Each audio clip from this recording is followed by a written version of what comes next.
was hoping each of you could tell a story of someone involved in your program that you may have inspired them. Maybe you were their role model, or your program inspired them, or was a woman who maybe it was a particularly challenging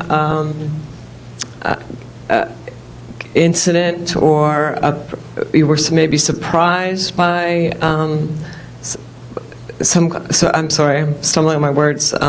Surprised by something that they did, or how much they transformed through your program's intervention. I could speak to that. So we had 37 women from 8 Middle Eastern and North African countries here in the Silicon Valley last summer, one of them at Adobe, and 3 of them at Huawei. And many Silicon Valley companies hosted or provided cultural mentors. And as the mentoring process architect for the Tech Women program, I knew all of them somewhat. Some of them I got closer to because they had a problem, or they didn't, or they needed to talk, or whatever. One of the women from Lebanon, from Beirut, Lebanon, Sukaina, was hosted at Huawei, and she and I have kept in good communication. I was disappointed we didn't go to Lebanon. We went to Morocco last October, but I'm going to get there. I'm definitely going to get there. I've got an invitation. I'm going to go. But it was interesting because a lot of the women who came for the Tech Women program had to give up things to come. They had to give up. They had to tell their boss, "I won't take vacation for 2 years. If you'll let me come for a month." Or they had to leave very young children with their family to be in the Silicon Valley for a month because it was so important to them. She's a manager at the United Nations in Beirut, and she took the United Nations is very structured in the way they promote people, and she took her promotion exam the day after she got home from Washington from meeting Hillary Clinton and going to the 4th of July party at the State Department, and it was just an incredible experience. But this is a very jet-lagged woman who is taking a promotion exam that's very important to her, and she took it, and she didn't know what happened, and then several months later, she came to the Hopper conference as a guest of Huawei, and I was able to get funding for her to be able to come to the conference, and she said, "I really need to tell you something." I'm like, "Oh no, is it bad?" And she hands me her new business card. She got a major promotion, and she's now in charge of women in technology for the United Nations in Beirut. And what was wild was she got the promotion because of the exam. They gave her that position because of who she was, and then they found out that she'd been in the Tech Women program and had all these connections, and they went, "Oh, how very convenient." It wasn't as a result of Tech Women, but she's able to do her job so fantastically because she now has all these connections. And being on Skype with her and talking back and forth, and it's like, yes, I have 37 sisters in the Tech Women program, but you don't love all your sisters exactly the same way. There's some sisters you love better than others. So, but watching that kind of growth, watching one of our participants from Algeria who brought out the first discount coupon e-commerce site on Hillary Clinton's 60th birthday. What a present for Hillary. Never been one in Algeria, and she brought it out. She went to the entrepreneurship workshop that we gave at the Tech Women program, which was hosted by Huawei, and was thrilled. And a lot of the women came back from that program and said, "I can do that. I can do that." And she was one of the ones who said, "I can do that." And yeah, she had started it before she came, but she did it. And it's just this marvelous, marvelous connection of feeling like, I helped in some tiny way of making that change. Cool. I'll go next. So my favorite story is about a woman from India. Her name is Sandhya Puchiapelli, Sandhya Ma, as my students who go to work with her call her. Sandhya is a woman who built an orphanage in Kadapa, India. Some of you may know that there are many parts of India where female infanticide is widely practiced. In fact, in certain age groups in Kadapa, there are only 80 women for 100 men. And Sandhya's orphanage was primarily a place for young girls. There are a few boys there. The entry fee, if you will, for getting into our program is you have to have a project you don't know how to accomplish. Okay? That's how you learn about leadership, is you're trying to do something you've never done before.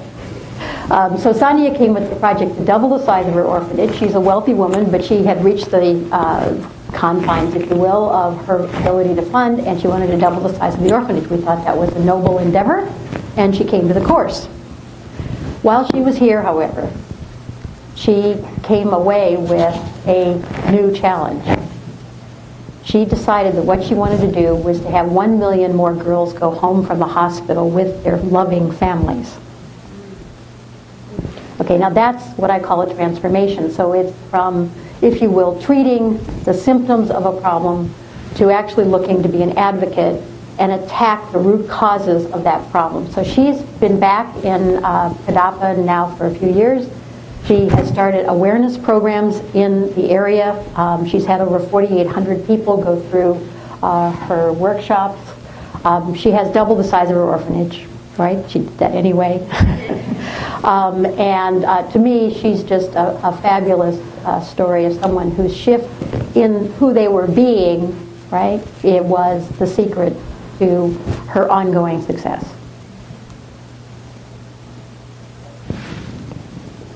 Thank you. Anyone else want to tackle that? Or? Yeah, we have a really interesting program I mentioned. It's called Get Your Business Online, and it's launched in around 30 countries, and I think around 19 states.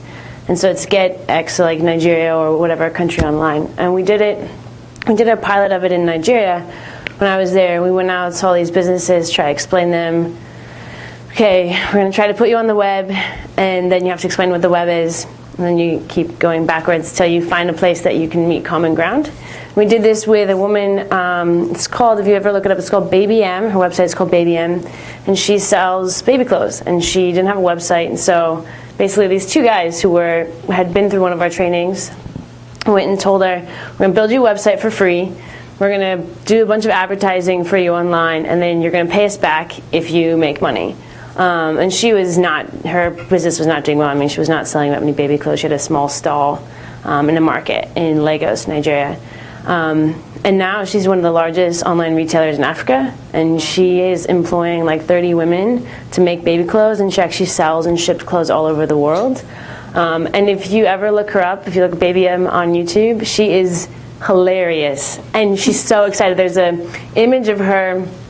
She's quite a large woman. She grabs our vice president because he went to see her and picks him up and just shakes him. He's a Brazilian man, actually. And just shakes him, and she was like just crying and talking about how much she loved him.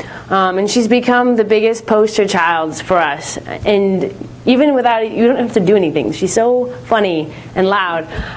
But yeah, it's an incredible success, and I think it's the chance of opening markets for people and really providing that opportunity and realizing that sometimes it takes just a few extra steps than maybe it would for us or for someone who has a little bit more skills and knowledge, but it doesn't mean that they're not smart and incredibly capable of building a massive business.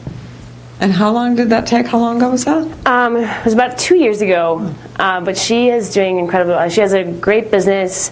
She has lots of her own kids, and it's a great website. We still work with her often just to showcase that e-commerce is a place in emerging markets that's almost impossible. She's figured out how to do that. So if you look at the potential of replicating that model, there's a lot of opportunity. And we, Tech Women, went to Morocco for 10 days in October, and a number of us who had e-commerce backgrounds, I have a patent in e-commerce, and there were a number of us who knew enough about e-commerce to talk. We went to a women's craft collective up in the High Atlas Mountains and talked with them about e-commerce. And what was fascinating was, so we're in this building, and I think the king built the building because it's a very beautiful building, and the room was about maybe half the size of this, And it was about half full of relatively young women, and they were all taking notes, very carefully taking notes, as we're talking about e-commerce, and we're talking about websites, and we're talking about Etsy, and we're talking about eBay, and we're talking about PayPal, and and choices, and what can you do when there's when the dinar is limited to Morocco or to the country, it's limited to that country, and so on and so forth.